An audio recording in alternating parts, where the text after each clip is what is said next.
La troisième, c'est le titre. La troisième, elle revient.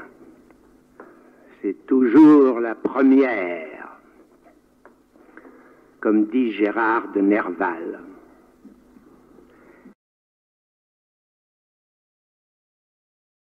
Sixième séance de la troisième.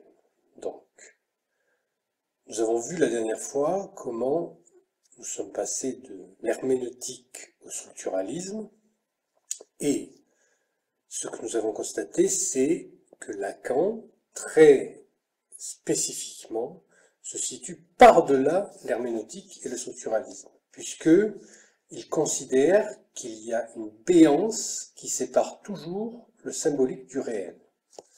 L'ordre symbolique est barré. La chaîne signifiante est inconsistante, elle se structure autour d'un trou. Cet écueil, qui est insymbolisable, maintient la béance ouverte entre le symbolique et le réel. Et elle empêche donc ainsi le symbolique de tomber dans le réel.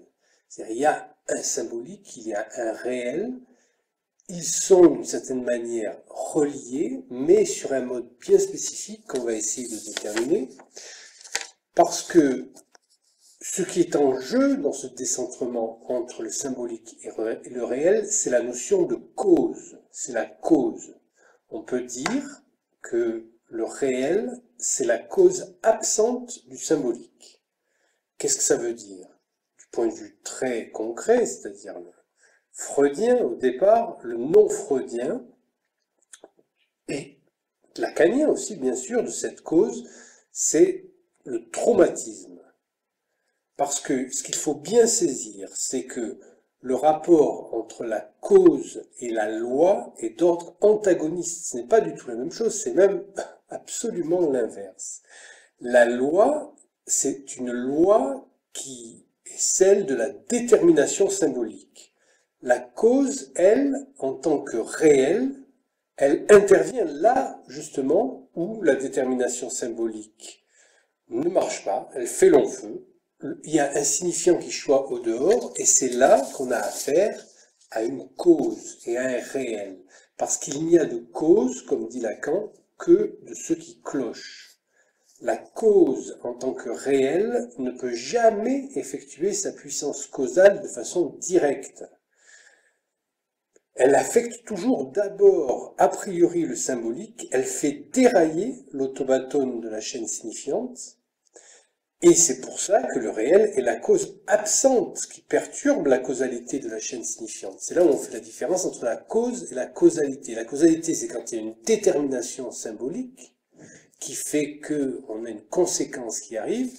La cause, c'est quand il n'y en a pas. La cause vient en lieu et place de la causalité qui dysfonctionne. Donc cette ambiguïté fondamentale de la cause, on peut la retrouver sur un autre plan, c'est qu'elle est simultanément, le roc présupposé qui résiste à la symbolisation, et donc qui bouleverse le cours de l'automatone, et d'autre part, le produit rétroactif de ses propres effets. C'est ça qui est un peu complexe à saisir, vous l'avez vu, ça fait 2 ou 3 fois qu'on essaie de l'aborder, parce que c'est un cercle vicieux, ce traumatisme. Il y a une cause qui détraque le cours de la symbolisation, et qui crée un déséquilibre, et puis 2, il n'y a pas d'existence propre de ce traumatisme avant sa symbolisation. Donc, en fait, le traumatisme ne prend consistance que de la nécessité de l'inconsistance du champ symbolique lui-même. Dès qu'on abolit le caractère rétrospectif du traumatisme, en le substantialisant, dès qu'on le substantialise, dès qu'on en fait une entité positive, qu'on isole comme précédant ses effets symboliques, on revient au déterminisme linéaire, c'est-à-dire en fait à la causalité. On a perdu le traumatisme entre-temps. Pour appréhender le paradoxe de l'objet cause traumatique, puisque vous voyez, c'est là où on fait un petit saut lacanien, hein, puisqu'on parle de cause par rapport à la causalité. Cette cause, elle a un objet, c'est l'objet cause. L'objet cause traumatique, c'est bien sûr ce que Lacan appelle l'objet petit a.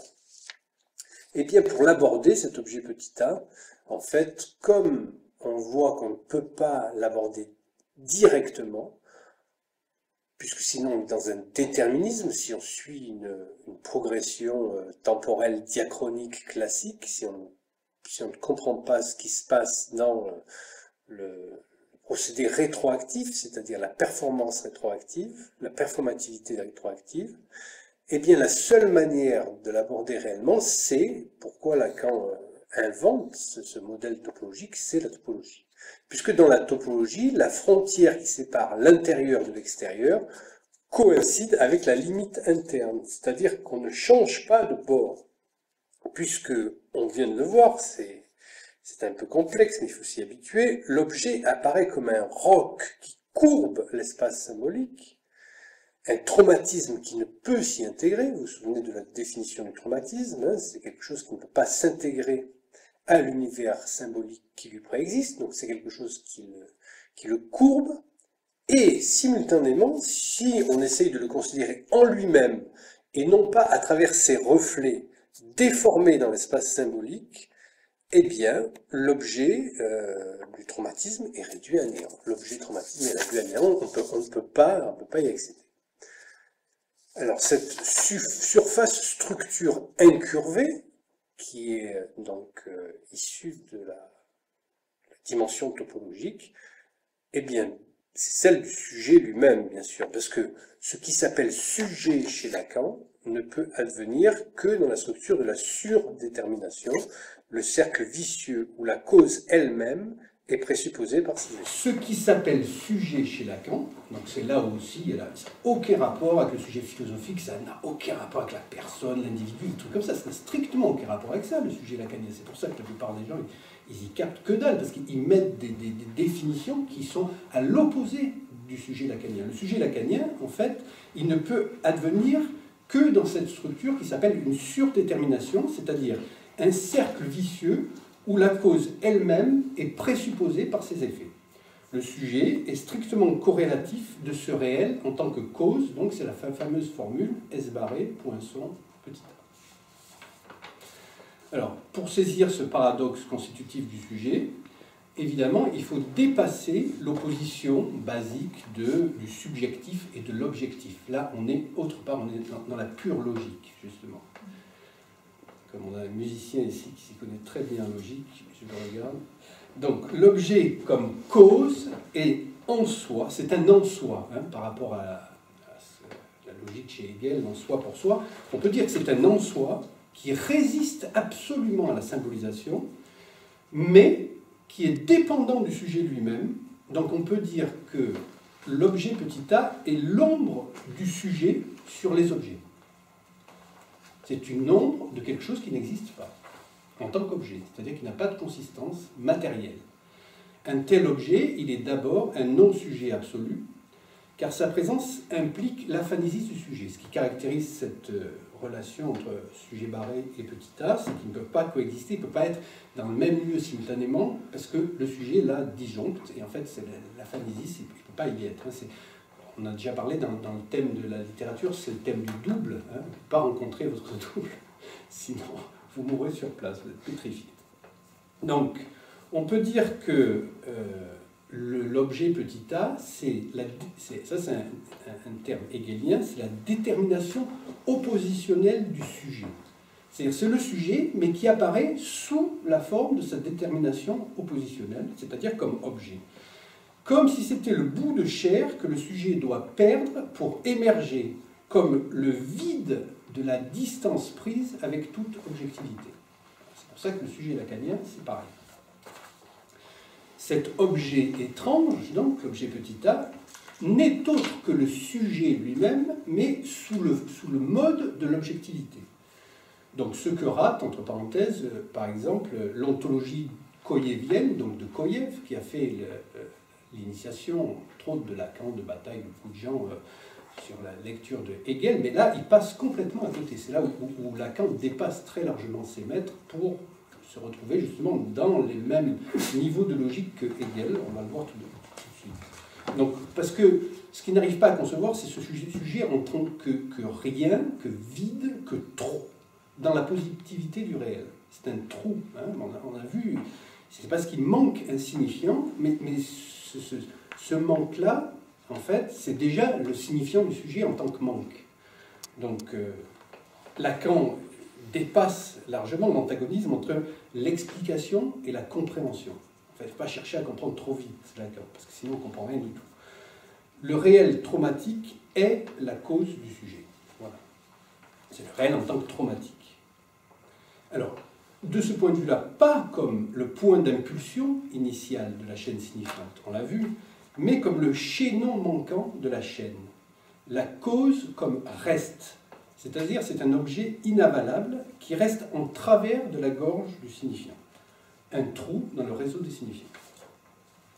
Alors ça c'est une phrase de Lacan, le sujet se voit causé comme manque par A, par l'objet petit a. Donc on a une boucle de la cause posée par son propre effet qui fait de Lacan un pur hegelien, donc sur le plan logique, puisque ça c'est vraiment côté indépassable de Hegel. Hein. C'est-à-dire que Hegel, en fait, pour Hegel, ce ne sont pas...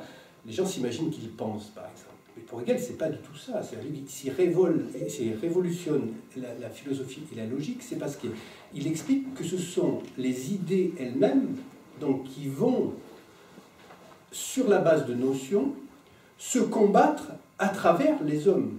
Donc il est déjà, lui, dans la prééminence, dans le primat du signifiant. C'est pour ça qu'on va retrouver cette logique de présupposition, hein, de performativité rétroactive du signifiant. C'est ça qu'il ne faut pas rater dans le réel hegelien. Alors voilà, je reconnais que ce n'est pas facile, hein, j'ai moi-même dû m'aider de notes pour arriver à dire cette chose-là. Tu as bien fait de prendre des notes. On va peut-être faire un petit scan de cette belle écriture quand même, cette belle écriture. C'est un beau document. Ben après, on pourra peut-être en reparler sur un mode plus illustratif, puisque justement, on va voir comment, avec la suite donc, de ce que Lacan dit dans la troisième, on va avoir un exemple très concret de ces choses-là. Enfin, très concret. On va s'en parler. On écoute notre petite 10 minutes habituelle. Voilà, notre petite messe, on est dimanche, donc on y va. Ouais. Soyons sérieux. Hein? Soyons sérieux.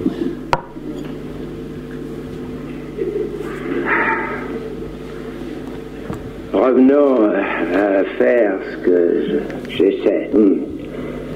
Il me faut soutenir cette troisième du réel qu'elle comporte. C'est pourquoi je vous pose la question dont je vois que les personnes qui ont parlé avec moi avant moi se doutent un peu. Non seulement je doute, mais même elles l'ont dit. Qu'elles le disent, signe qu'elles s'en doutent.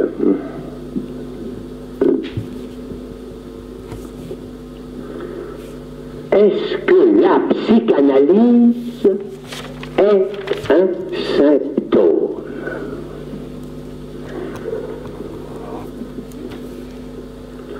Vous savez que quand je pose les questions, hein, c'est que j'ai la réponse. Enfin, ça vaudrait tout de même mieux que ce soit la bonne réponse. J'appelle symptôme ce qui vient du réel. Ça veut dire que ça se présente comme un petit poisson, hein, dont le bec vorace ne se referme qu'à se mettre du sens sous la dent.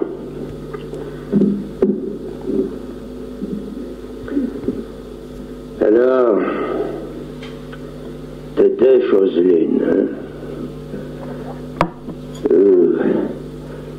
Ça le fait proliférer.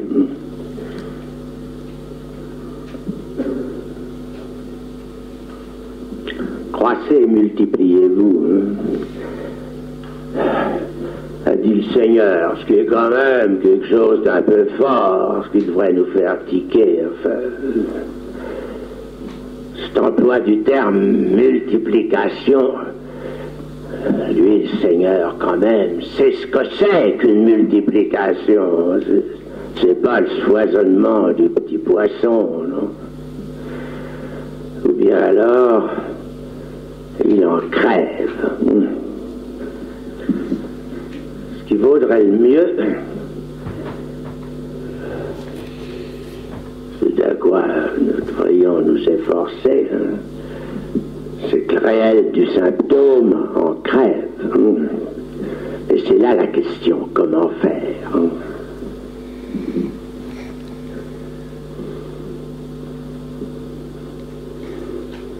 Il y a une époque comme ça où je me propageais, enfin, dans des services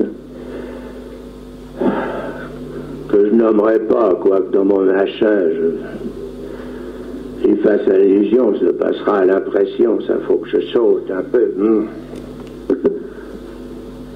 À une époque où vous essayiez de faire comprendre dans des services de médecine ce que c'était que le symptôme.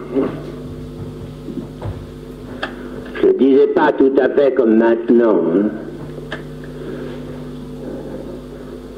Mais quand même, c'est peut-être un arthralgue. Quand même, je crois que je le savais déjà, même si je n'avais pas encore fait surgir l'imaginaire, le symbolique et le réel.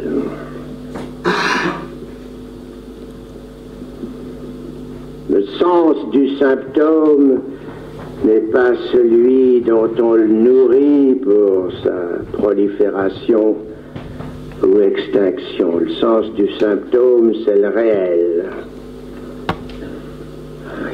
Le réel, en tant qu'il se met en croix pour empêcher que marchent les choses, au sens où elles se rendent compte d'elles-mêmes de façon satisfaisante au moins pour le maître. Ce qui ne veut pas dire que l'esclave en souffre d'aucune façon, bien loin de là.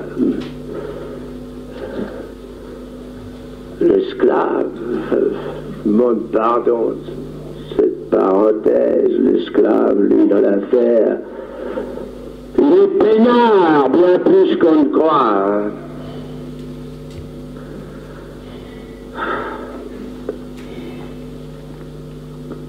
C'est lui qui jouit, contrairement à ce que dit Hegel. Tu devrais quand même s'en apercevoir, parce que c'est bien pour toi ce qu'il s'est laissé faire par le maître. Alors Hegel lui promet en plus l'avenir. Il est comblé. Ça aussi, c'est un arthralgue. Un arthralgue plus sublime que dans mon cas, si je puis dire. Parce que ça prouve que l'esclave avait le bonheur d'être déjà chrétien au moment du paganisme. C'est évident, enfin c'est quand même curieux, c'est vraiment là, c'est le bénéfice total. Tout pour être heureux. Ça se retrouvera jamais. Maintenant qu'il n'y a plus d'esclaves, nous en sommes réduits à relicher tant que nous pouvons les comédies de Plaute et de Terence. Hein. Tout ça pour nous faire une idée de ce qu'ils étaient bien, les esclaves. Enfin, je m'égare. Hein. Ce n'est pas pourtant sans ne pas perdre la corde de ce qui prouve cet égarement. Le sens du symptôme dépend de l'avenir du réel. Donc, comme je l'ai dit là, à la conférence de presse, la réussite de la psychanalyse. Ce qu'on lui demande, c'est de nous débarrasser et du réel et du symptôme. Si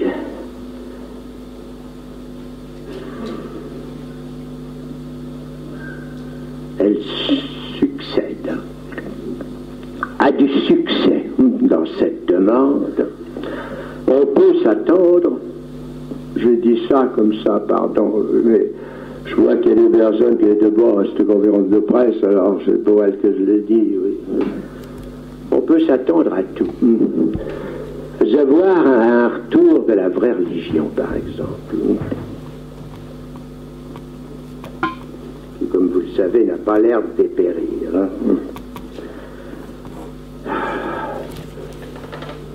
C'est pas folle, hein, la vraie religion. Hein.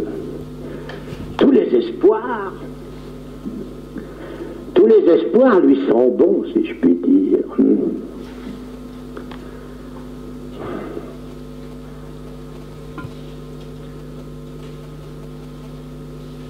Elle les sanctifie. Hein.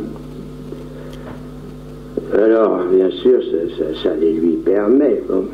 Mais si la psychanalyse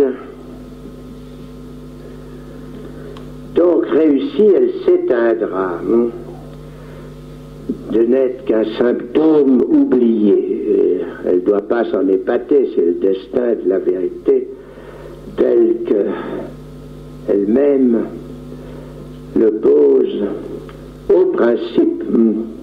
La vérité s'oublie. Donc tout dépend de si le réel insiste. Ben pour ça, il faut que la psychanalyse échoue. Vous reconnaître qu'elle en prend la voie. Hein. Et qu'elle a donc encore de bonnes chances de rester un symptôme, de croître et de se multiplier. Psychanalyste pas mort, l'être suit.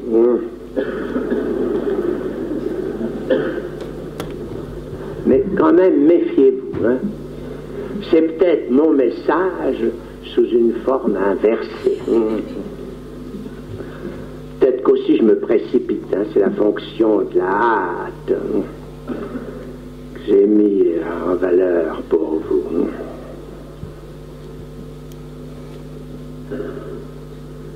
Ce que je vous ai dit peut pourtant avoir été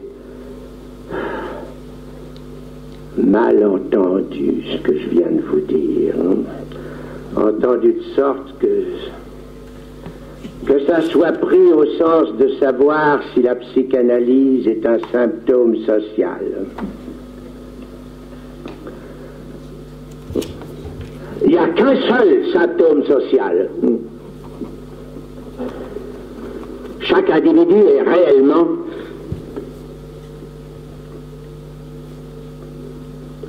un prolétaire, c'est-à-dire n'a nul discours de quoi faire lien social, autrement dit, semblant. C'est à quoi Marx apparaît, hein? Apparaît d'une façon incroyable. Aussitôt dit, aussitôt fait, hein?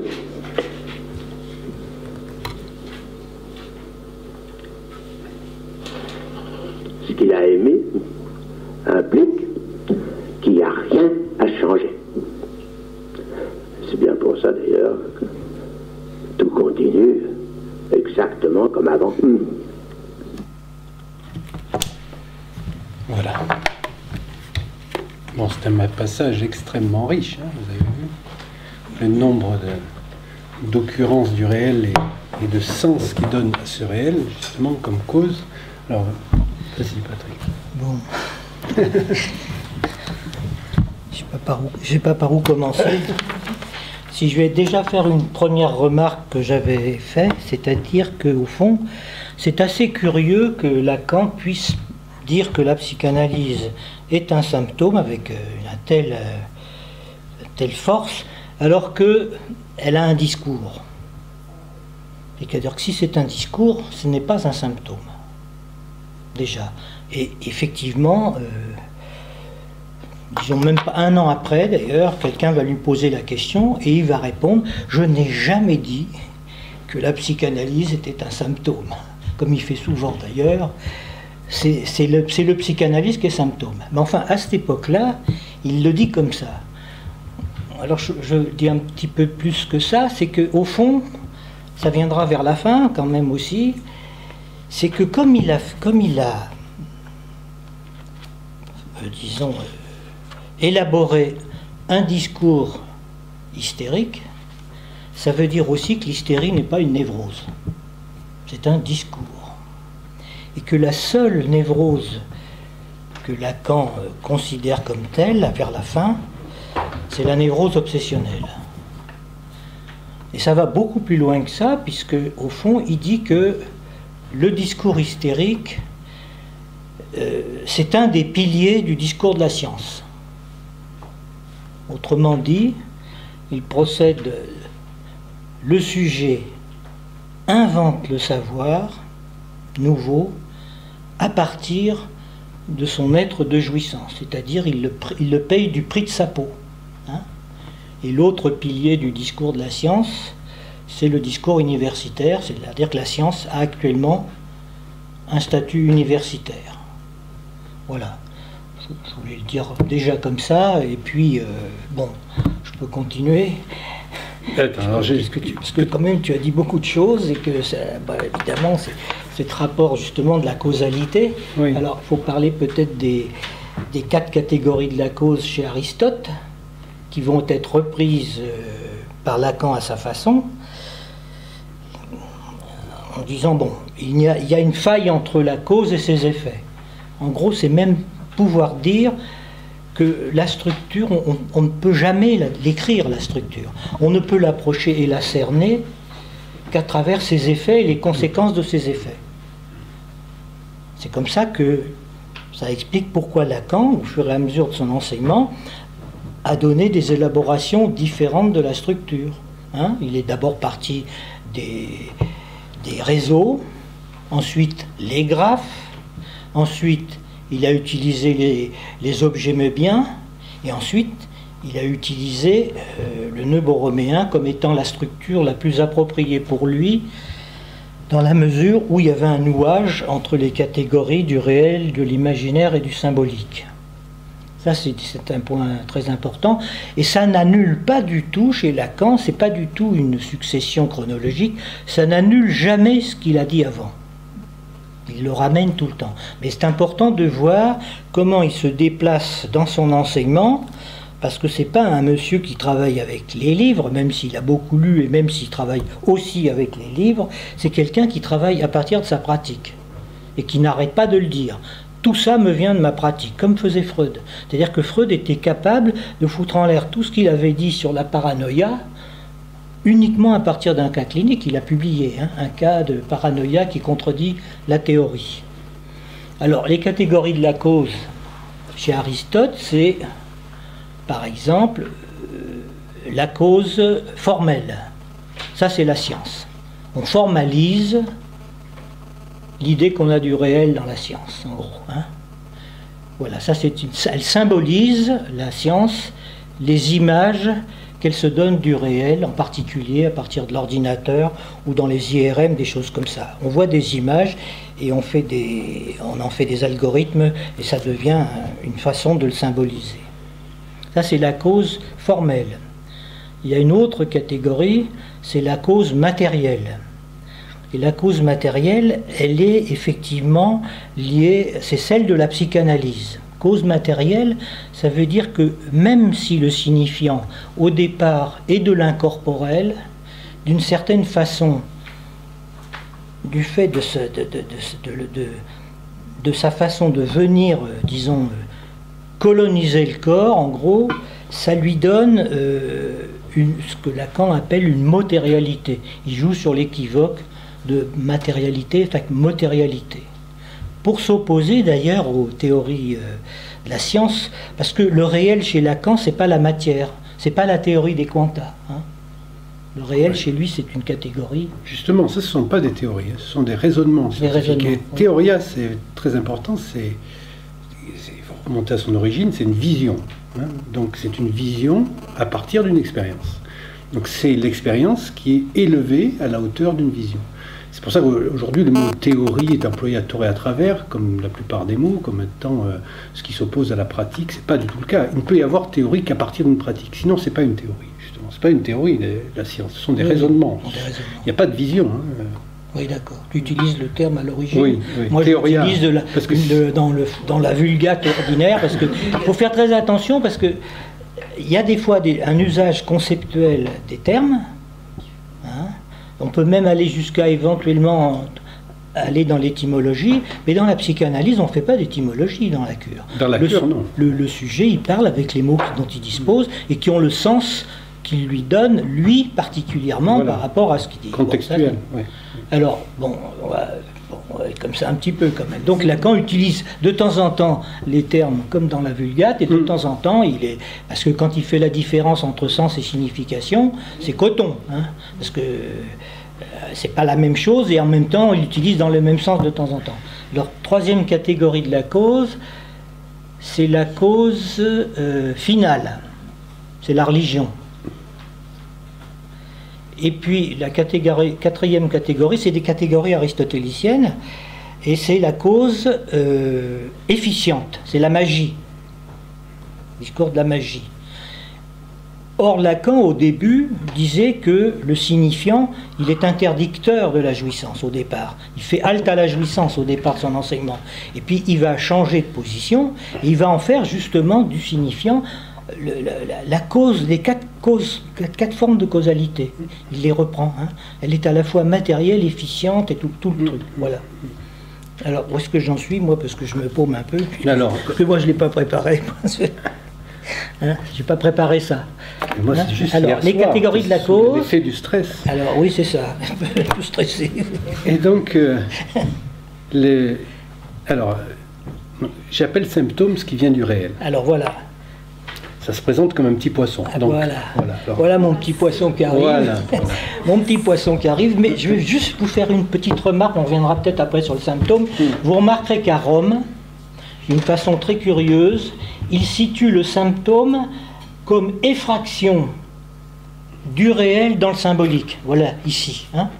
Ça, il le fait comme ça à Rome. Et puis, sans rien dire à personne, parce que c'est un monsieur qui fait beaucoup les choses comme ça, il change brutalement. Un peu plus tard, il va déplacer le truc. Il va faire, non pas que le symptôme est une intrusion du réel dans le symbolique, mais au contraire, une intrusion du symbolique dans le réel. D'où le petit poisson. C'est que le petit poisson, justement, symptôme, c'est celui qui mange le réel. Hein, en gros, c'est ça que ça veut dire. Hein. Voilà. Alors, le petit poisson va me donner un peu l'occasion de faire une petite remarque sur la façon dont travaille Lacan, et qui est une chose tout à fait importante, parce que j'ai retrouvé le terme de poisson, il l'utilise assez souvent. Disons qu'il parle souvent il est embarrassé de quelque chose, donc du réel en gros, comme d'un poisson d'une pomme. C'est vrai que les poissons, ils n'arrivent pas à manger les pommes. Ça, c'est en parlant de l'obsession. Hein? C'est en parlant de l'obsession. Oui, mais en parlant d'autres choses aussi. Il est embarrassé de son nœud borroméen, et je ne crois pas qu'il soit sur le registre obsessionnel, Lacan. Je le dis comme ça. Alors, première occurrence, qui est assez ancienne, ce fameux petit poisson vorace, là, justement, c'est qu'il mange le réel, c'est ça que ça veut dire, en gros. Hein. Premier. Alors, d'ailleurs, juste une petite remarque, c'est que le traumatisme, c'est pas la rencontre, bien sûr que le réel est traumatique, mais c'est pas la rencontre d'un réel traumatisant au sens où on l'utilise actuellement. C'est au sens que ça fait traumatisme après coup à cause du signifiant. C'est le signifiant qui est traumatique. C'est pour ça que Lacan dit on est des traumatisés du malentendu. Il n'y a pas de traumatisme de la naissance d'une invention classique, un détournement du sens. On est des traumatisés du malentendu. Il y a des gens qui assistent à des événements effroyables et qui s'en sortent très bien.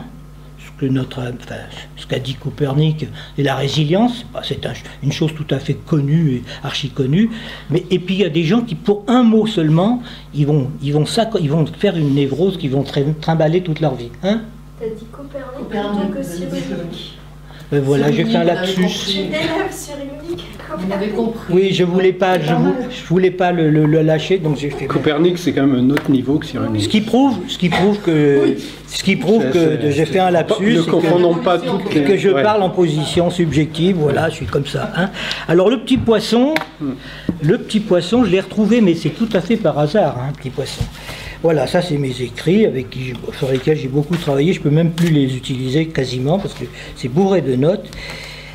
Et ça, il en parle une première fois dans ce texte qui s'appelle « Subversion du sujet et dialectique du désir », qui est un texte daté de 58, mais en fait qui a été publié, paraît-il, une première fois dans une revue, je ne l'ai jamais trouvé, qui est paru dans les écrits en 66 et qui a été réécrit plusieurs fois. Donc on ne sait pas très bien à quel moment il a arrangé son texte, même si de temps en temps il met des passages entre crochets, mais là ça y est pas. Alors il parle à la page que je t'indiquerai un peu plus tard, en gros, à propos de le petit poisson comme la cellule élémentaire du graphe.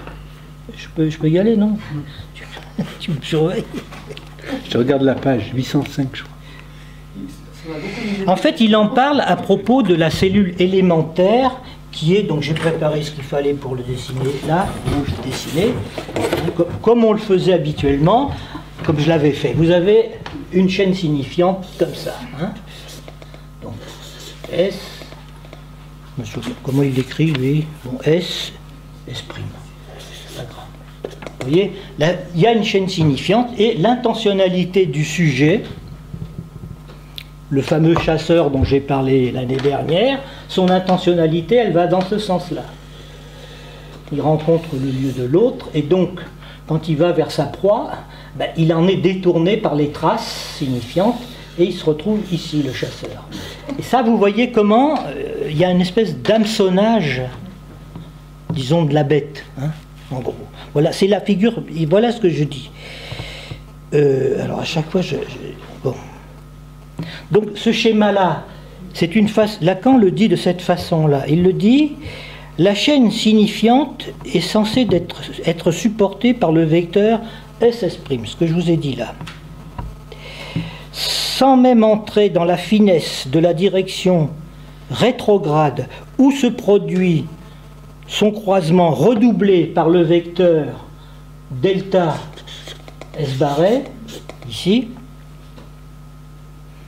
que seulement en ce dernier l'on voit le poisson qu'il croche, moins propre à figurer ce qu'il dérobe à la saisie en sa nage vide que l'intention qui s'efforce à le noyer dans le flot du prétexte, à savoir la réalité qui s'imagine dans le schéma éthologique du retour du besoin. Autrement dit, il est en train de dire que tous nos besoins sont contaminés par le langage et qu'on n'a jamais accès directement. C'est ça que ça veut dire. C'est tout simple. Et d'ailleurs, dans cette graphe du désir qui est pris là, vous verrez que par la suite, celui-ci qui était le sujet du besoin, il va faire basculer que le sujet est à l'origine et que à la sortie, il va trouver ses identifications à l'autre, au signifiant qu'il trouve dans l'autre. C'est cette bascule qui va se produire. Bon, voilà un premier truc. Mais bon, moi je voulais simplement que vous reteniez le terme de poisson. Ensuite, on arrive avec ce poisson. Alors, où est-ce que c'est mon autre occurrence? Ah oui, donc à cette époque-là, il introduit déjà le terme de jouissance phallique, qui est un terme ça veut dire simplement, la jouissance phallique, c'est la jouissance du blablabla. On parle, blablabla, il y a de la jouissance là-dedans, et on jouit tout simplement parce que le signifiant, il est incorporé, quoi. C'est une jouissance du corps, mais qui est déjà civilisée par le signifiant. C'est ça la jouissance phallique. Hein. Ça, c'est un premier point.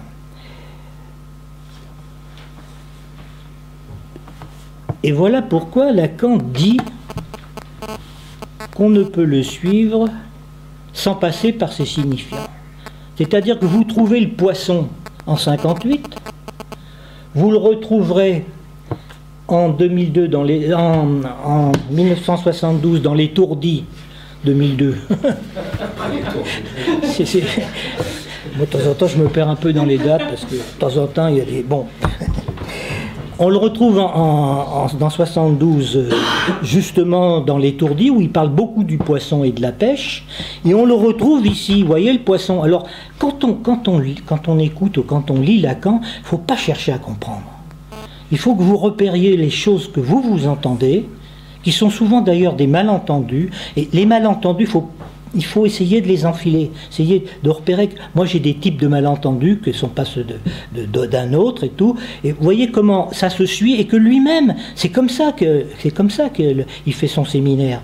Hein? C'est pas un discours ordonné avec sujet, verbe, complément. Il suit sa propre pensée et il abole ça. Voilà une façon d'illustrer ça. Bon, bah écoutez, je vais m'arrêter là pour cette fois-là. J'ai encore d'autres petites choses à faire, mais on va en reparler. En cours de route, tu pourrais un petit peu me relayer là, parce que, voilà, alors moi, sur ton travail quand même, hein, qui demande. Non, eh ben, moi, c'est le poisson, je l'avais plutôt perçu comme le sens de la condensation lacanienne pour justement la parabole de la multiplication des poissons dans la Bible. Parce qu'il fait appel aussi, donc là, à Hegel et à la logique du maître et de l'esclave, avec son nartrag. Le nartrag, donc, c'est l'après-coup, et l'après-coup, vous avez vu que c'était la condition même de la saisie, de la cause, qui ne peut être perçue que par ses propres effets. Donc, l'objet petit a, il est anamorphique, on ne peut pas le saisir en tant que tel, mais par ses effets dans la cause signifiante, puisque le réel affecte la cause signifiante, on peut remonter, et là, il y a quelque chose de très théologique, justement, dans cette multiplication des poissons, donc, puisqu'il utilise, il fait une espèce de condensation en disant que l'esclave aurait eu le bonheur d'être chrétien du temps du paganisme. Alors, voilà. Est-ce que ça, c'est très intéressant. Tu peux en dire plus là-dessus, parce qu'on en a parlé tout à l'heure. Oui, je ne me souviens jamais de ce que je dis, donc je vais essayer de retrouver maintenant.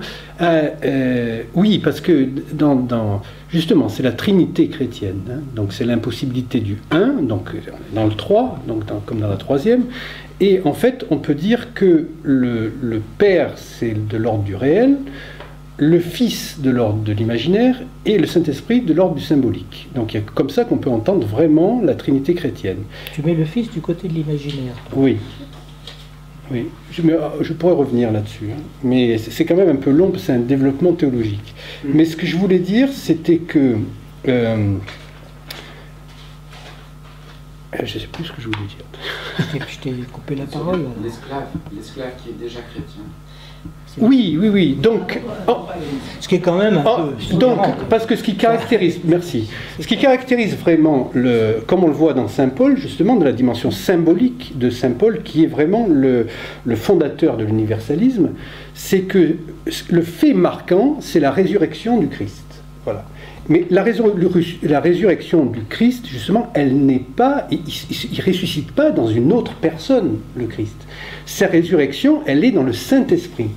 C'est-à-dire, en fait, le Saint-Esprit, c'est la communauté des croyants. La communauté, c'est l'ordre symbolique lui-même. Donc, ce qui veut dire que l'esclave, du moment qu'il a accès à l'ordre symbolique, il peut devenir sujet, alors qu'auparavant, il n'est pas sujet. Il n'est même pas considéré comme humain.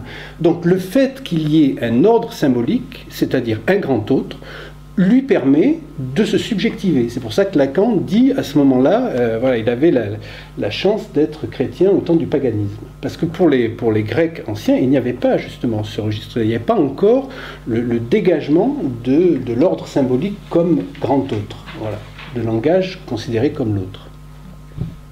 C'est très surprenant le statut qu'il donne à l'esclave, parce que on n'a pas l'habitude d'entendre ça.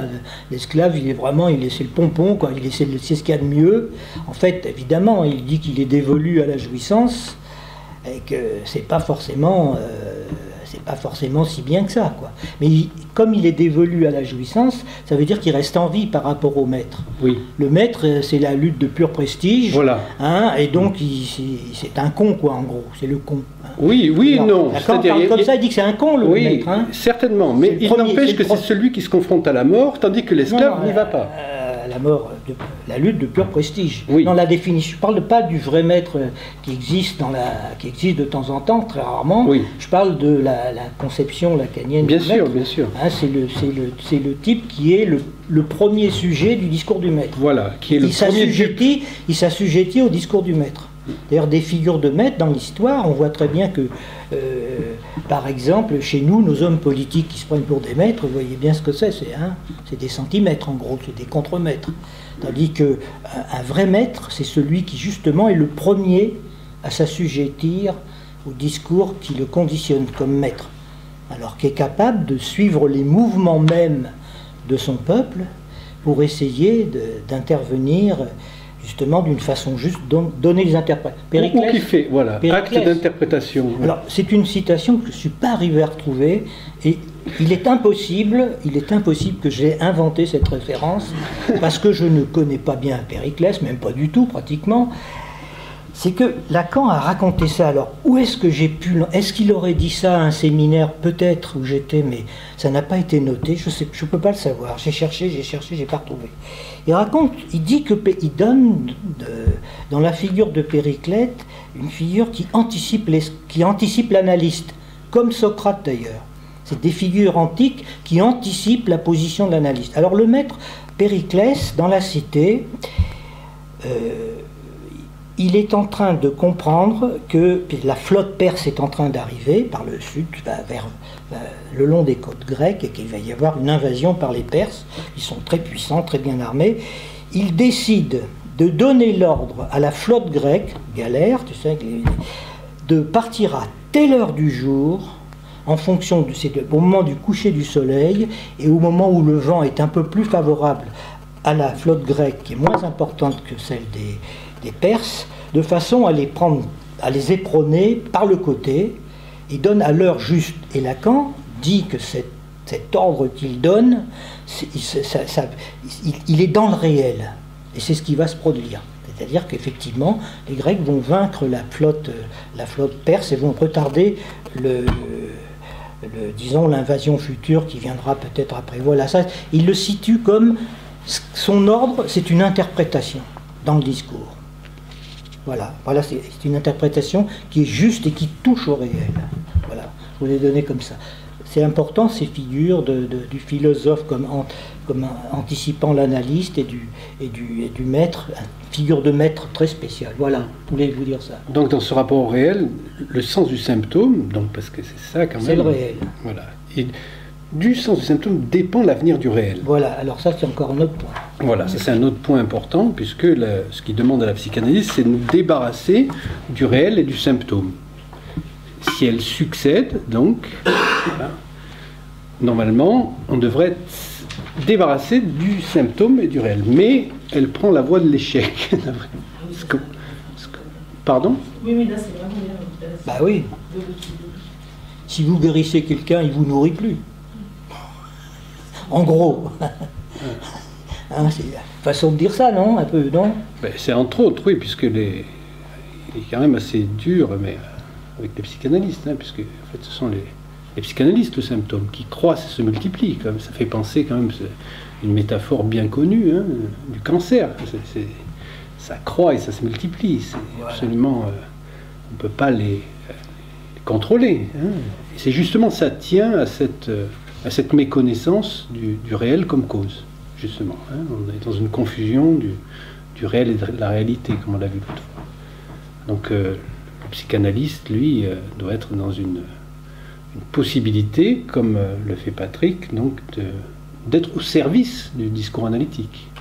Le service du discours analytique, le plus souvent possible, se mettre au service de ce discours-là, c'est essayer de s'y tenir dans son éthique. Donc, évidemment, ça n'invalide pas les autres discours, comme va le dire Lacan par la suite, mais c'est une exigence particulière, hein, qui demande un effort sur soi. Donc, voilà, je trouve que Lacan, il est bien dur et ça fait du bien, hein, par les temps qui courent, notamment où la psychanalyse part vraiment dans tous les sens, enfin la soi-disant psychanalyse, ça n'a rien à voir avec la psychanalyse à mon avis.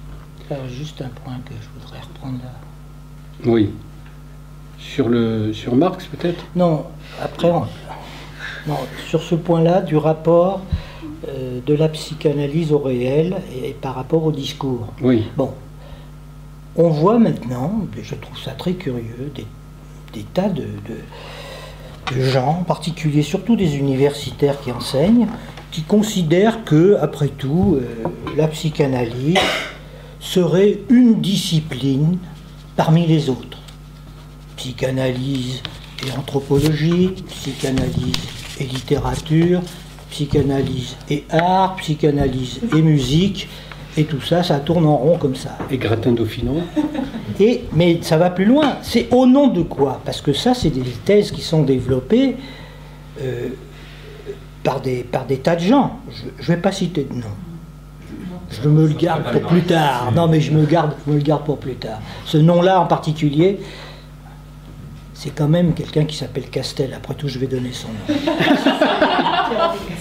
Mais je vous donne son nom parce que c'est pas le Castel d'avant qu'on a connu, nous, qui parlait du psychanalysme déjà, qui pointait le côté isme, hein, le psychanalysme, qui était cette extension dans le monde d'une vision psychologisante des faits politiques, en gros. Donc, en gros, ils vous disent, oui, il faut que la psychanalyse s'adapte, parce que maintenant, il y a des formes de symptômes nouveaux, et que donc, il faut qu'elle mette, ça suffit, la psychanalyse pure, et tous ces trucs-là, il faut quand même qu'elle s'aménage, et donc, forcément, il faut qu'elle fasse alliance avec la psychothérapie. Hein, voilà. Elle dit, en gros, ça se dit comme ça. Et donc, l'enseignement de la psychanalyse à l'université, dans des départements de psychologie, ça fait quand même problème. Hein, ça fait quand même problème. Juste, j'insiste pas là-dessus. Et alors, voilà, ce qui m'intéresse là-dedans, c'est que comment la psychanalyse serait en retard sur le malaise de la civilisation, et sur ses causes, alors que justement, nous, on a affaire à des gens qui viennent nous voir, parce que ce sont les premières victimes du malaise de la civilisation. Hein. Ils viennent nous voir parce qu'ils ne peuvent plus respirer. Et Lacan utilise bien la métaphore de la psychanalyse comme un poumon artificiel, pour que ça puisse respirer un peu, hein, pour retrouver dans le parler ce qu'il faut de jouissance pour que l'histoire continue. Il ne dit pas à un seul sujet, il le dit à l'ensemble des sujets que nous sommes. Il le dit comme ça. Et on ne peut quand même pas dire que ce texte ne prouve pas que Lacan, il est très en avance sur les faits sociétaux, comme on les décrit maintenant. On parle, moi, je ne sais pas ce que ça veut dire, les faits sociétaux. Mais enfin, c'est comme ça. Il y a des faits sociétaux. Quand il pointe que la religion, retour de la religion, triomphe de la religion, on y est là, hein, on y est. Le capitalisme... Mais peut-être là, on peut faire une incise. Donc justement avec le réel, c'est que le triomphe de la religion, c'est le triomphe du sens. Ah oui, mais justement, je vais en parler. Ah bon? Je vais en parler. Bon, ça, alors tu m'as coupé maintenant. Pardon. Alors où j'en suis, moi? Bon, anticipation. Hein, anticipation quand même des effets du discours capitaliste à l'époque, parce que quand il nous avait sorti ça à Rome, on est tombé on est quand même renversé quand même. Quand il nous dit seul symptôme social, c'est tous prolétaires, quand il s'amène à dire ça à une tribu d'analystes qui sont quand même des bourgeois pas trop dans la difficulté financière, quand même. Les analystes étaient des gens, d'une façon générale, qui étaient plutôt pas du côté du prolétariat, surtout qu'on sortait de mai 68, la révolution culturelle, mais ils balançaient tous prolétaires. Hein.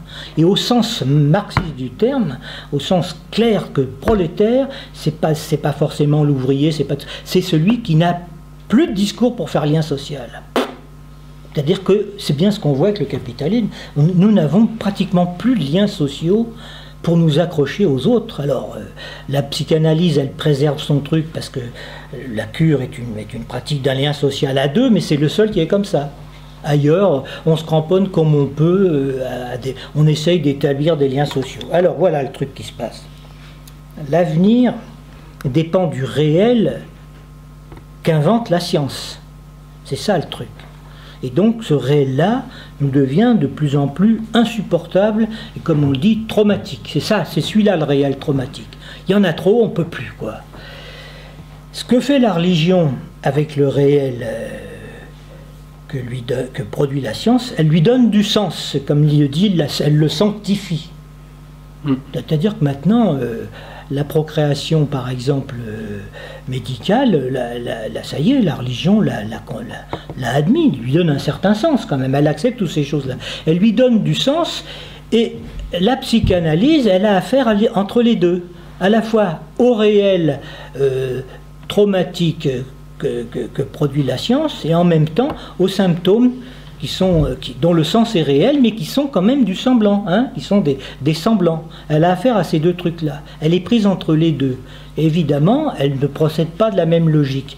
Ça, c'est une nouvelle théorie des discours chez Lacan, qui apparaît petit à petit. Ce n'est plus les fameux 4 discours comme mathème, intégralement transmissible, qu'il est en train de laisser tomber, surtout à partir de cette période-là, pour avancer sur les nouveaux discours que sont celui de la religion, de la science et de la psychanalyse. Voilà ce que je voulais dire. Et puis, je vais m'arrêter là pour l'instant. Voilà, pour l'instant, pour cette explication, sinon je peux partir dans tous les sens. Je préfère me tamponner là. Bon, ben soit ça fait 1 heure, donc soit on... Ah. Alors parlez, ou bien vous prenez le micro, ou bien on non, mais c'est pas la peine, on entend bien. Je pense qu'il capte bien d'ici. Oui. En fait, pour rebondir sur 2 lapsus qui me paraissent quand même, qui m'ont amené à rêvasser un petit peu, celui de Copernic et celui de 2002. Et en fait, en liant cela à ce qu'on disait de l'esclave qui n'aurait eu accès finalement à une subjectivité qu'à partir du moment où il était chrétien, avec sa Trinité, je me pose la question, et de ces anciennes figures qui anticiperaient la position d'analyste, Socrate.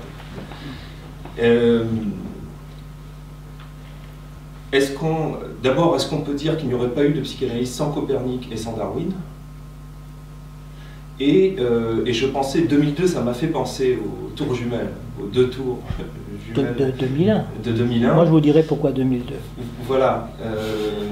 Et en l'occurrence, j'aurais été très, très curieux de savoir ce qu'aurait pu dire Lacan de cet événement-là et de la déflagration que cela représente en termes de, justement, pourquoi pas, de traumatisme dans le signifiant et dans la manière dont ça a pu être repris, tenter d'être repris de par le monde et par tout un chacun. C'est septembre 2001, Lacan est mort depuis 30 ans.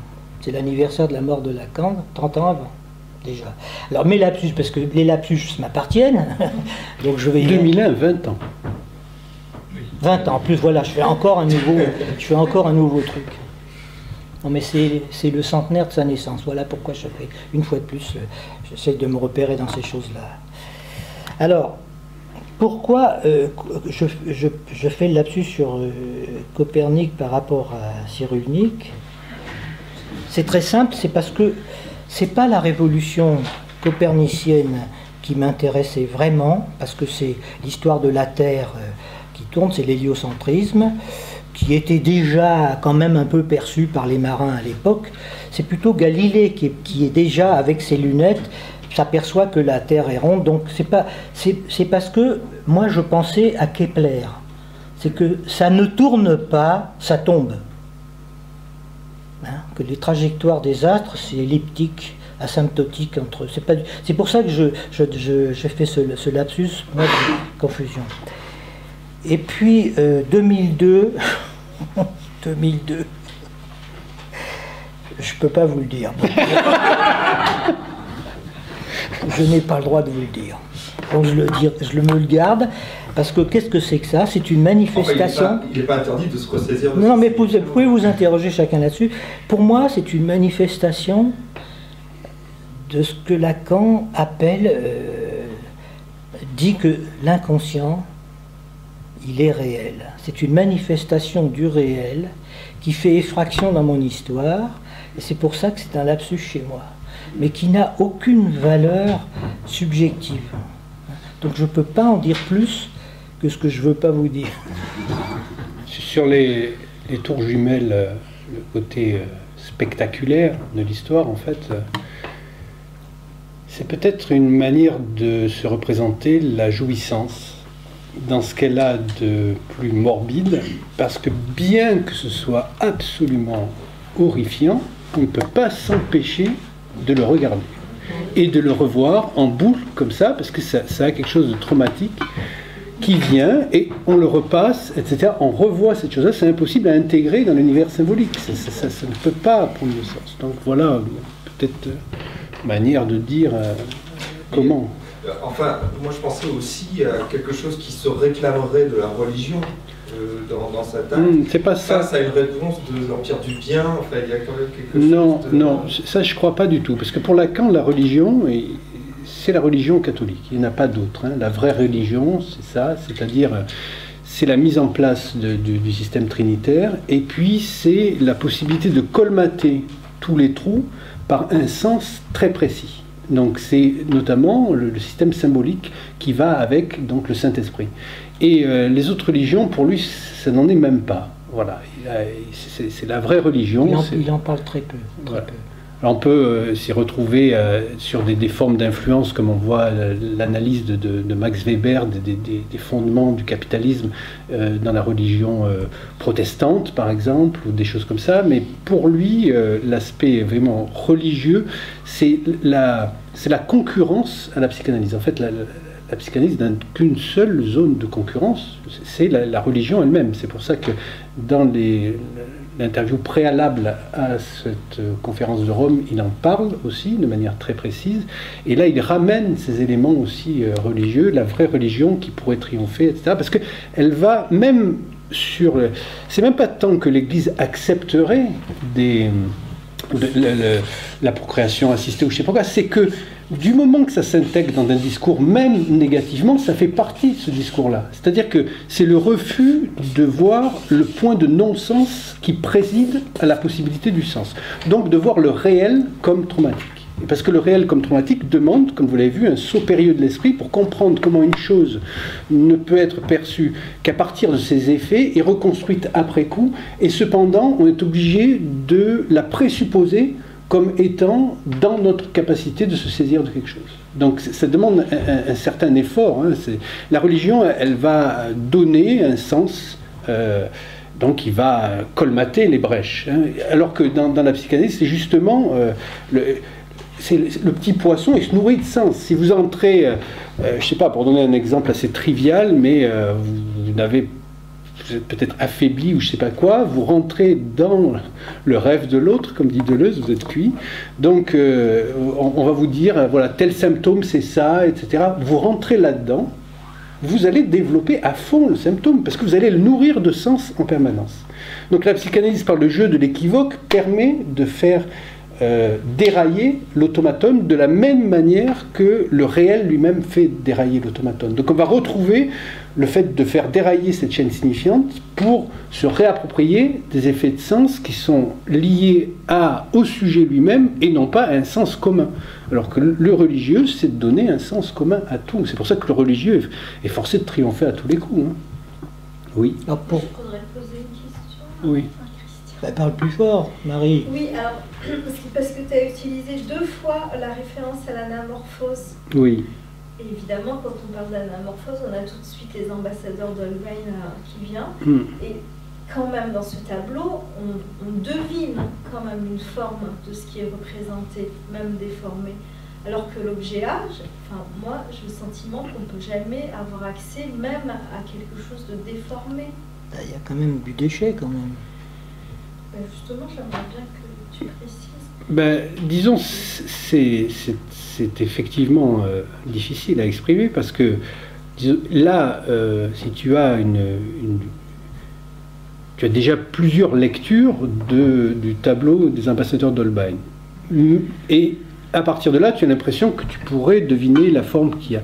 Mais par rapport à l'époque où ce tableau est créé, qu'il y ait cette forme oblongue comme ça, c'est absolument impossible à deviner la forme qu'il y a. Hein. C'est-à-dire que c'est juste que cette forme-là présuppose qu'elle pourrait, cette anamorphose, donc ce côté informe, pourrait prendre forme pour un sujet particulier, mais qui se place à une distance particulière et qui est muni d'un dispositif particulier pour le décrypter. Ça, c'est la condition même de l'analyse. Voilà. Est-ce que ça serait pas une sorte d'ombilique, comme pour l'ombilique du rêve, ça serait un ombilique dans le tableau? Voilà, ça permet de ramener, disons, la notion de réel de l'objet A en tant que reste et aussi de jouissance. Donc on peut se ressaisir justement de ce côté de la bande de Möbius. C'est pour ça qu'il invente la topologie, hein, parce que la différence entre intérieur et extérieur doit déjà se trouver dans la limite inhérente. Donc c'est très difficile à expliquer. Et évidemment, la bande de Möbius lui permet de mettre en scène cette différence-là sur un seul... On ne change pas de côté. Voilà. Alors justement, à propos de nourrir le symptôme de sens, on peut l'illustrer par la façon dont certains pratiquent avec les enfants, par exemple. Ça se voit de plus en plus. Quand un enfant fait un dessin, souvent, d'ailleurs on ne sait pas pourquoi il faut qu'il fasse des dessins tout le temps. Allez, on leur donne une feuille de papier, puis ils dessinent. Forcément, on pourrait c'est faire un peu autre chose. Parce que pour moi, le dessin, l'enfant quand il dessine ou quand il joue, ça remplace le divan. Hein, association libre, vous voyez, comme ça, et, ça lui permet de voir un petit peu ce qu'il fait l'autre là, qu'il écoute.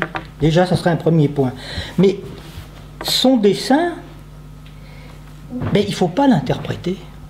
Parce que si vous dites, t'as dessiné, ah, tu vois là, t'as dessiné, c'est ta grand-mère. Bon, c'est pas trop grave, parce que sa grand-mère, il sait qu'elle n'est pas comme ça, de toute façon.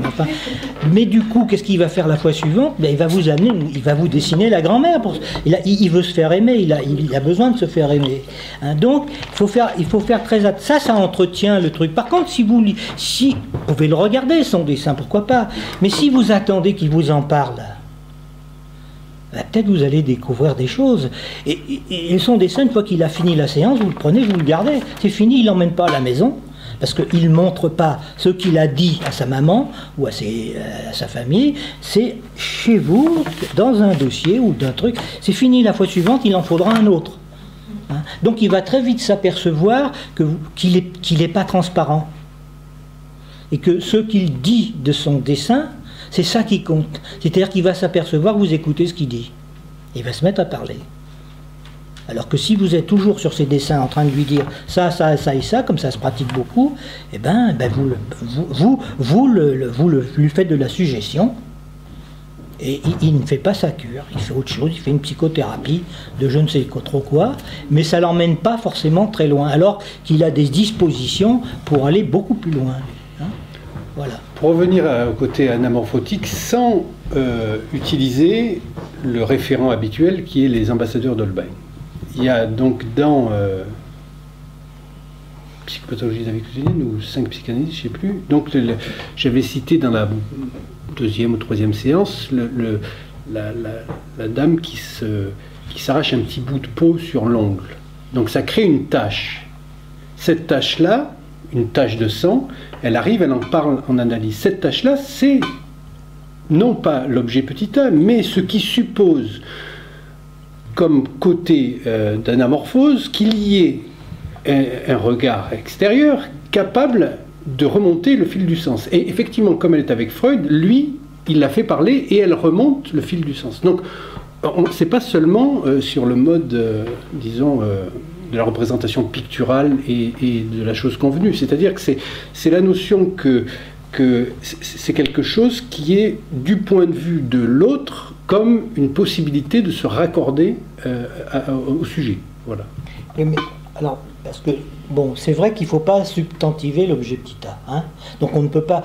Par contre, quand Lacan fait le nœud borroméen et qui dit que l'objet petit a, on l'obtient par coinçage, là, on objective quelque chose, là, on touche à quelque chose. Au moins, on peut assister au phénomène que ça se coince et que c'est des formes de l'objet petit a, qui a une face tournée vers le réel, une vers le symbolique, une vers l'imaginaire. Voilà, c'est quand même un déplacement des choses. Hein, on ne peut pas le substantiver, mais en même temps, on ne peut pas non plus simplement en faire... c'est comme quand on parle de la pulsion, un peu, hein, c'est pareil. Oui, mais c'est à partir de on l'attrape effets... dans la grammaire du texte du fantasme, mais en même temps, on s'en approche quand même. En tout cas, il est présent dans la formule du fantasme. Oui, mais là, il est écrit sous forme d'une lettre. C'est pour ça que Lacan dit que c'est une lettre. Il le désigne comme une lettre qui n'a aucun autre sens que d'être une lettre. D'ailleurs, il dit, moi, la Bible commence par B, et moi, on m'a laissé l'objet petit a, on m'a laissé le A. Hein. Donc, il le revendique vraiment comme un truc à l'origine. C'est quand même assez drôle comme truc. Alors, à propos... Moi, je voudrais te poser une question, Patrick, aussi. Quand tu dis que la névrose hystérique n'existe pas, je trouve que tu... C'est pas une névrose. Mais oui, mais j'aimerais bien que tu précises. Je peux pas le préciser. Quand même... C'est là, c'est l'hystérie, c'est c'est le statut originaire, c'est le statut du sujet. C'est la condition du sujet. C'est la condition, c'est comme ça. L'hystérie, c'est la structure. Hein. En même temps, Lacan, il a quand même bien spécifié la question du désir hystérique, qui n'est pas le désir obsessionnel. Mais oui, mais ça, on entre dans des nuances qui sont pas du tout ce que je cherche à viser. Je parle au niveau de la structure, moi. Je parle pas au niveau des phénomènes de symptômes. Hein. C'est de la structure même. La preuve, c'est que quelqu'un qui vient voir un analyste, qu'il soit paranoïaque, obsessionnel ou hystérique, par exemple, parce que c'est les symptômes qui font venir quelqu'un en cure, qui en souffre. Hein, qu'est-ce qu'on fait dans les entretiens préliminaires? On amène le sujet, petit à petit, à prendre une position de sujet divisé. Ça veut dire que on n'en fait pas un hystérique, puisque c'est la formule de l'hystérie, on en fait un sujet dont le discours est hystérisé. Hein. Moyennant quoi, l'analyste se met en tenant lieu de semblant de sa cause. Voilà, c'est ça que ça veut dire. Donc quand je dis que l'hystérie, c'est pas une névrose, c'est parce que effectivement la structure du discours hystérique existe comme étant une structure de discours qui se distingue des autres discours. Hein? Pour ça, j'en ai parlé au niveau de la science. Alors, je vais reprendre...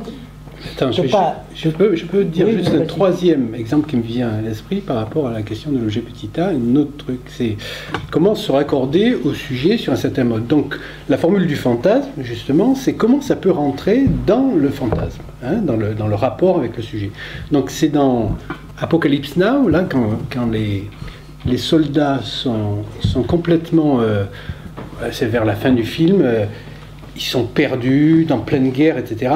Et puis, ils tombent sur les playmates, c'est-à-dire les filles qui posent dans Playboy. C'est-à-dire pour eux, c'est le truc c'est improbable, dans la guerre et tout, dans un avion. Et ils ne peuvent avoir des rapports sexuels avec elles que si elles se mettent dans les mêmes tenues que sur les pages de Playboy. Voilà. C'est-à-dire que là, en fait, l'objet petit a, c'est que pour qu'il y ait quelque chose, il faut qu'elle rentre dans la fenêtre du fantasme du sujet. Donc là, ça va être la tenue elle-même qui va faire qu'elles peuvent rentrer dans la possibilité d'être perçues par le sujet comme correspondantes. Mais évidemment, le sujet s'absente là, puisque s'il y a consommation sexuelle, il n'y a plus de sujet. Non, mais au moins, on ne va pas résoudre ça, mais je vais donner simplement une façon de te repérer. Lacan, à un moment donné, a évoqué qu'il aimerait bien être psychotique, hein, parce que ça lui permettrait d'être plus rigoureux. Puis il le regrette, il dit après tout, il ne faut quand même pas exagérer quand même. Et puis il se définit à la fin de son séminaire, il dit moi je suis un hystérique parfait. Hein, je fais presque pas de lapsus. Quelques juste petites fautes d'orthographe, comme ça de temps en temps, quand il écrit à une lettre qu'il aime, vous ne saurez jamais combien je vous ai aimé. Hein, bon, voilà. Alors, il s'est défini comme un hystérique parfait. C'est-à-dire que quand l'analyste n'est plus lui-même, alors je parle de Lacan, je parle de Lacan, bon, quand lui-même enseigne, il n'enseigne pas en position d'analyste, il enseigne en position d'analysant, c'est-à-dire de sujet divisé. C'est pour ça que pour le suivre c'est très difficile, puisqu'il faut le suivre par ce signifiant, qui est une règle en fait qui est dite à l'analyste. Si vous voulez pouvoir faire les analyses, il faut que vous suiviez votre analysant par ses signifiants. Et vous ne pourrez le faire que si vous-même vous êtes arrivé à un point qui est le vôtre, en principe comme analyste, capable de soutenir ce qu'on appelle le désir de l'analyste, que si vous êtes capable d'entendre la différence absolue de l'autre. Donc, pas de confusion quand on intervient dans le discours de l'analysant. L'analyste ne doit pas confondre. C'est pour ça qu'il n'y a pas de transfert contre transfert. Il y a du transfert qui est surtout celui de l'analyste, hein, qui permet de faire avancer le patient. On avancera sur ta question un peu plus tard, mais bon, je voudrais juste terminer, enfin, pas terminer, mais dire 3 choses à propos de ces rapports entre la religion, la science et la psychanalyse. Donc, référence au nœud borroméen qui est central, puisqu'on le reprendra aussi ici, nouage réel, imaginaire, symbolique, important. Dans la religion, séminaire RSI, dans la religion, qui est ici, décrite comme ça, la religion, elle réalise,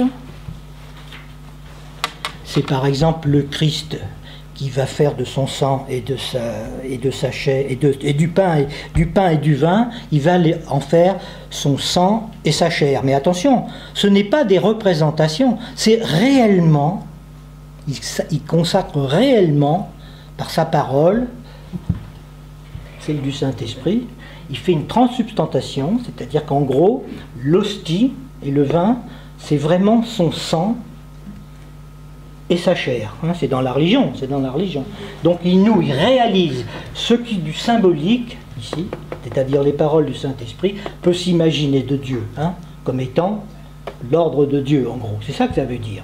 Évidemment, comme il y a une triplicité du Dieu, il y a le Saint-Esprit, le Christ et le Dieu au ciel. Rotation, puisque c'est une nouage borroméen. Rotation, l'évogire du nœud, vous voyez, on décale d'un cran et on trouve S-I-R ici. Ça, c'est le discours de la science. Hein. Donc ça, ici, c'est la religion. Ici, c'est le discours de la science. La science, elle symbolise, donc elle produit des algorithmes, des images, elle symbolise, donc elle produit des images qu'elle se donne du réel. Il suffit de voir simplement en théorie atomique, on fait se rencontrer des atomes à grande vitesse, et puis ça donne des figures on fait des algorithmes et on avance comme ça dans le discours de la science. Symbolise des images qu'elle se donne du réel. Et la psychanalyse, elle invente, elle imagine, on invente, on invente des trucs, elle invente ce qui du réel peut se symboliser. Voilà, c'est ça le lien entre les trois, et c'est un lien qui est lié à la structure borroméenne qui est centrale. Je voulais simplement montrer que donc c'est des catégories très différentes. La science, la religion et la psychanalyse sont définies par des nouages borroméens qui sont différents, qui permettent effectivement des repérages. Hein, voilà. Nouvelle théorie des discours chez Lacan, c'est ça c'est très important par rapport au fameux mathème des discours dont on n'est même pas sûr que ces discours-là fonctionnent maintenant. Peut-être qu'il n'y a plus de discours universitaire, il n'y a peut-être plus de discours du maître, il n'y a plus de discours, même hystérique, puisque c'est remplacé souvent par le discours de la publicité. L'hystérie est passée dans le collectif au niveau du publicitaire. Ah ben, comme ça, hein. On crée des rêveries collectives avec ça. Hein. Donc c'est quand même pas l'hystérie telle qu'on l'aime, quoi, en gros. Nous, on fait éloge de l'hystérie quand même. Bon. L'hystérie, c'est ça, c'est pas... Voilà. Donc peut-être que ça a disparu et qu'il ne reste plus que le discours analytique, là, comme Trognon, confronté avec le discours capitaliste, qui est un télescopage justement des trois autres discours. C'est-à-dire que le discours capitaliste, il est arrivé à télescoper la science, la religion et disons, la maîtrise, quoi. C'est ça, c'est peut-être ça, on a affaire à ça. Pour ça qu'il fait là quelque chose par rapport à ce qu'il développe au niveau de tout ce prolétaire. Hein, voilà. Donc on a des voies à explorer. Moi, juste pour l'anecdote, à propos des petits poissons, le poisson c'est le symbole des chrétiens. Ils se reconnaissaient entre eux, ça faisait lien social, l'image du poisson, parce qu'à partir de la lettre grecque, Iktos, Jesus Christos, et que c'est cette lettre-là qui a donné l'image du poisson qui faisait qu'ils se reconnaissaient entre eux en faisant des dessins de poisson. Voilà. Et puis le poisson, on ne l'attrape pas par la queue, hein. Il est vorace. C'est pas comme les oiseaux, on met du sel sur la queue, tandis que là, hein, on l'attrape pas par la queue. On le pêche.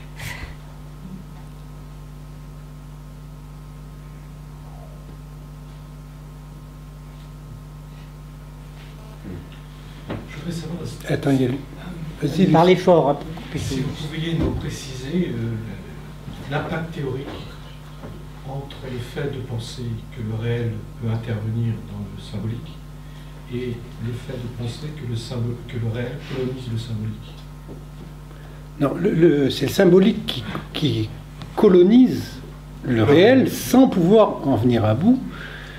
Mais dans un premier temps, c'était l'inverse. C'était le réel. C'est ça. C'est la question d'un des schémas à l'autre. Quel est l'impact théorique Là, ça, c'est le schéma de Rome. Non, mais je l'ai mieux que ça, alors je ne vois pas pourquoi je ne le mets pas. Mais... Voilà, ça, c'est le schéma de Rome. Lacan, il espérait, à Rome, il le dit, il espérait qu'au fur et à mesure des interprétations, on arriverait à se débarrasser du symptôme. Vous voyez ? À force de l'interpréter, on le réduirait et on pourrait, comme il le dit, le dissoudre dans le réel. C'était comme ça qu'il le disait à l'époque. C'était déjà plus ça, mais c'était comme ça qu'il le disait. Or, en fait, il dit que non, parce que, au fond, dans la psychanalyse, on n'est pas débarrassé de son symptôme. Au contraire, il reste toujours. Par contre, on apprend à faire avec. C'est-à-dire qu'on prend suffisamment de recul, il est suffisamment épuré pour qu'un sujet puisse se débrouiller avec son symptôme.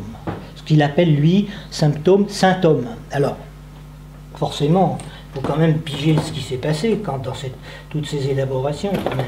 Il faut toujours regarder en arrière et en avant pour pouvoir comprendre. Donc voilà, dans le discours, dans RSI, il restaure le truc. Vous voyez la différence? Le symptôme, il l'avait mis là, mais lui, d'un seul coup, il le fait comme une entame de la vie, c'est-à-dire c'est ce qui explique que le langage colonise le corps en le parasitant. Il y a une entame là, et donc il le place de ce côté-là. C'est une intrusion du symbolique dans le réel. C'est ce qui explique d'ailleurs le trauma. Ce qui est traumatique, c'est bien sûr que c'est le réel, mais c'est un réel lié au malentendu même de son accrochage. Voilà, il faut qu'il revienne une deuxième fois. Voilà, il faut... D'accord, mais là c'est une intrusion du symbolique. Là, oui. Oui. C'est un forçage, ou ce que Freud appelle l'effrayage. Alors qu'il faut y aller, inventer, c'est ça que ça veut dire, inventer ce qui du réel peut s'imaginer. Hein, voilà. Il s'agit d'inventer, donc imaginer ce qui du réel peut se symboliser. C'est comme l'histoire de Freud avec Totem et Tabou. Pour inventer une origine, il invente le mythe du père de la Horde, qui n'existe pas, bien entendu, pour dire qu'au fond, le père, c'est qu'il est déjà mort depuis toujours, en gros. Hein. Ça vient aussi de ce qui n'est pas symbolisé surgit dans le réel. Voilà. Voilà. Vous voyez la différence, quand même, des deux statuts. Alors, ça va très loin, parce que, vous voyez, par exemple, Lacan, au début de son enseignement, il est là, il situait le symptôme ici, comme une signification de l'autre.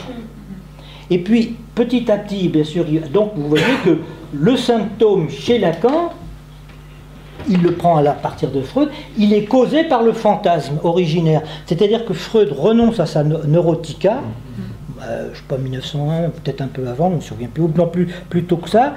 Il dit que il n'y a pas de trauma originaire, parce que sinon il serait obligé de dire que les hystériques ont toutes eu des histoires avec leur père, et donc il change un peu de position. Il dit que c'est le fantasme, donc ce qu'il appelle, lui, ce qu'on appelle le fantasme originaire, et que dans la cure on prétendrait reconstruire comme étant un fantasme fondamental sur lequel s'appuie le sujet. Donc dans cette figuration là, vous voyez que c'est le fantasme qui est cause du symptôme, mais petit à petit il va changer de position, il va faire remonter le truc là, il va situer le symptôme ici, comme un nouage premier du symbolique avec le réel, qui est ici, et que ça change complètement de statut. Hein. Ça, c'est une signification. Le symptôme, il est ici. Et le symptôme, il est cause du fantasme, et pas du tout le contraire. Et on a ça dans le schéma qui est ici. Voilà. Le symptôme ici, qui est noué à l'inconscient. Donc l'inconscient, on n'y a jamais accès.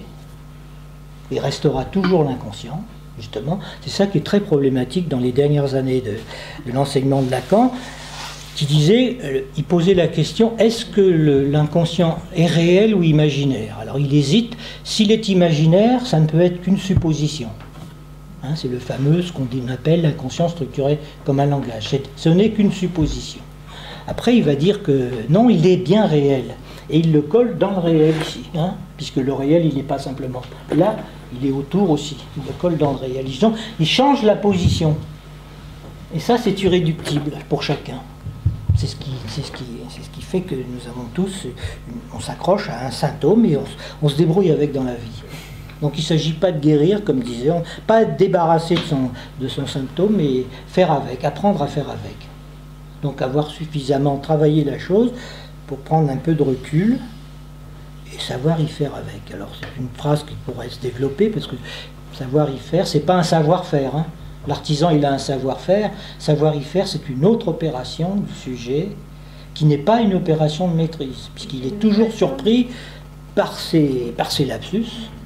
Il s'arrange comme il peut, il les interprète comme il veut, mais il donne pas. C'est pour ça qu'il ne faut jamais faire d'interprétation sauvage. Parce que quand vous faites des lapsus, ça n'a pas de valeur. Les autres peuvent évidemment vous fixer dans un...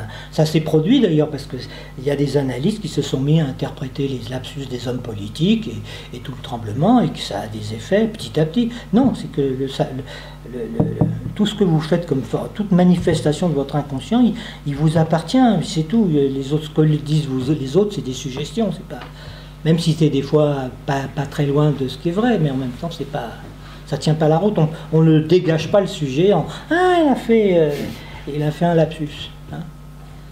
Il y en a un qui pratique ça comme ça, qui quand vous faites ça, il vous inflige la punition que vous avez fait un lapsus. C'est une punition.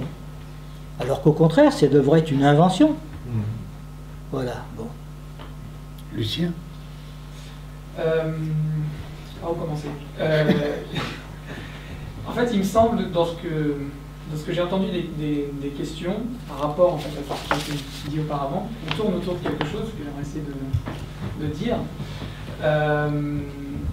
En fait, on est passé, parce qu'on a résumé un petit peu au début ce qui s'était dit dans la séance dernière, qui était le passage de la conception herméneutique à la conception structurale, structuraliste mais structurale, qui vient donc en fait de passer à finalement une vision progrédiente et de place fixe pour la cause et l'effet avec un vecteur direct entre les deux, à une conception qui peut être déjà rétrogrédiente, mais enfin aussi où se poser la question en ces termes n'a pas vraiment de sens.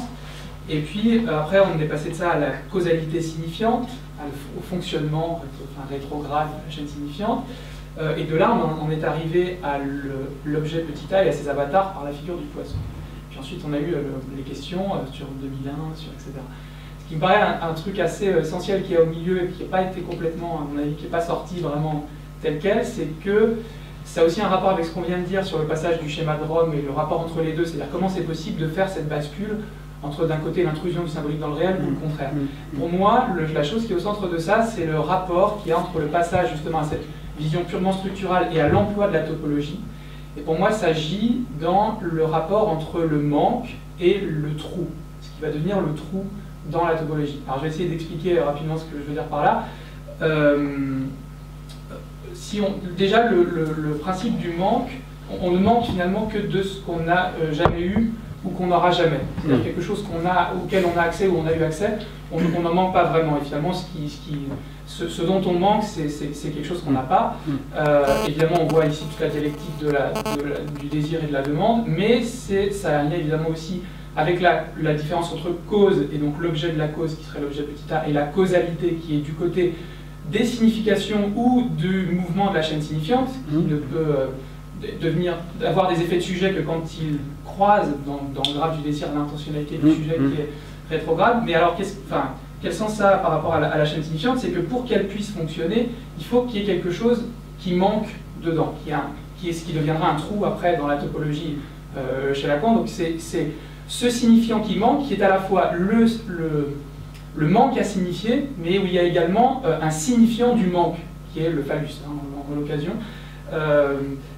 Mais en fait, donc, voilà, c'est du fait du passage ensuite, enfin, quand on passe à la topologie, je prenais une image, j'en ai parlé un peu dans le petit texte qu'on a mis sur le groupe de la 3e sur Facebook, qui est ce jeu, en fait, du taquin, qui est ce puzzle, où on a un cadre comme ça, on a des petites pièces qui se déplacent les unes par rapport aux autres autour d'un vide. Il faut qu'il y ait un trou. Exactement. Et en fait, c'est quoi ce trou? Ce trou, dans le réel, il n'existe pas. C'est-à-dire, la figure, d'ailleurs, elle est complète. Quand elle se retrouve finie, le trou, il est à côté. Il n'y a plus de trou dans la figure. Il y a pas de... Par contre, qu'est-ce qu'il représente? C'est pour ça qu'il y a un lien avec le fonctionnement de la chaîne signifiante par rapport à l'intentionnalité du sujet. Il représente le fait qu'il y a des lois de déplacement des pièces.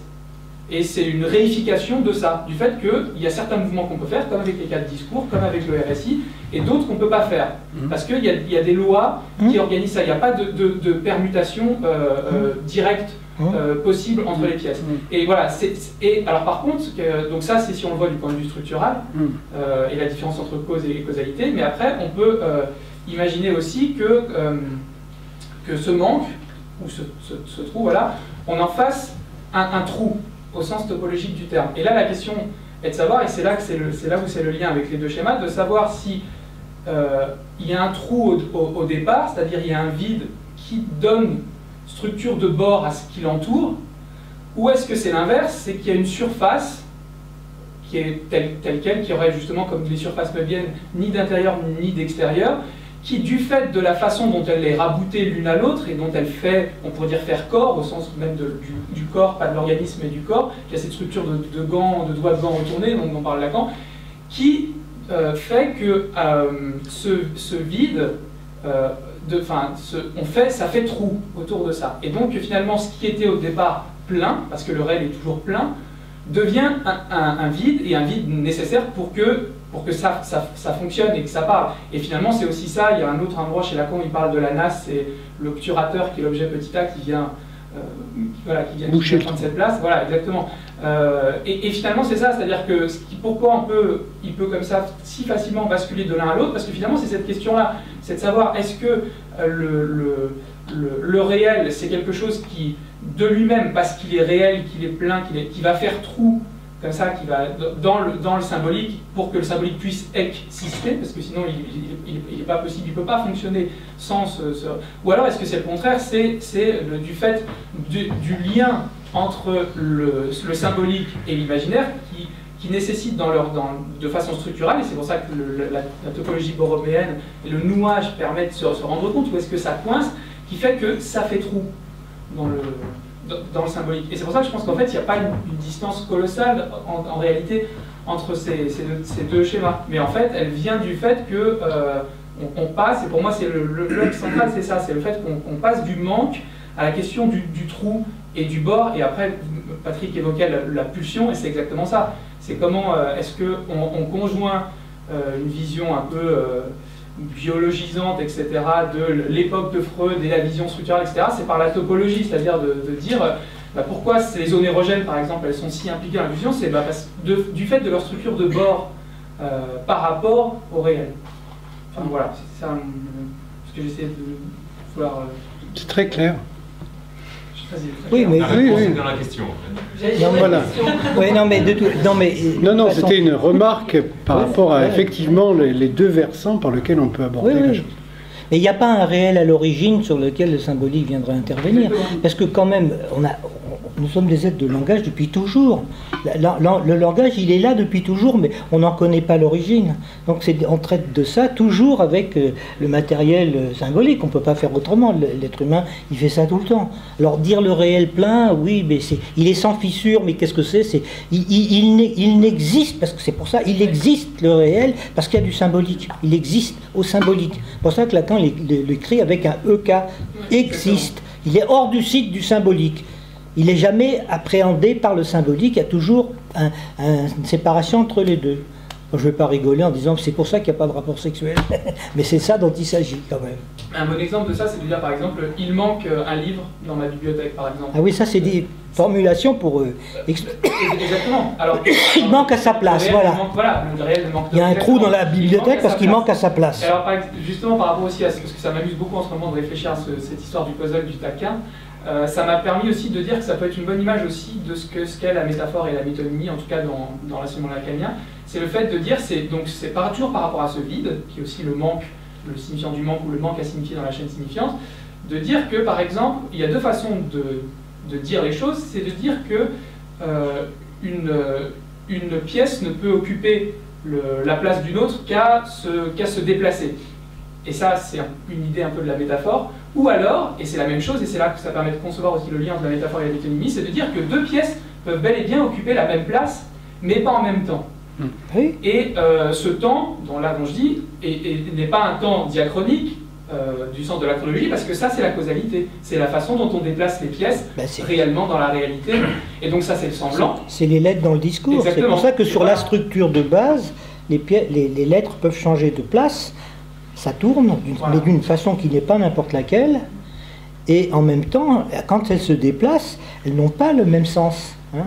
Parce que quand le savoir est en position de vérité du savoir inconscient, de l'analysant, c'est pas la même chose que quand il est en position d'agent dans le discours universitaire, qui est la connaissance. C'est-à-dire que Lacan, il fait la distinction entre savoir et connaissance pour bien marquer la différence. Mais évidemment, l'usage des termes fait qu'on se plante de temps en temps comme ça. Hein, bien sûr, on confond.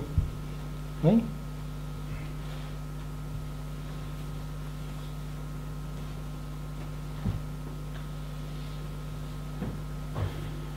Bon. Vous souhaitez qu'on arrête ?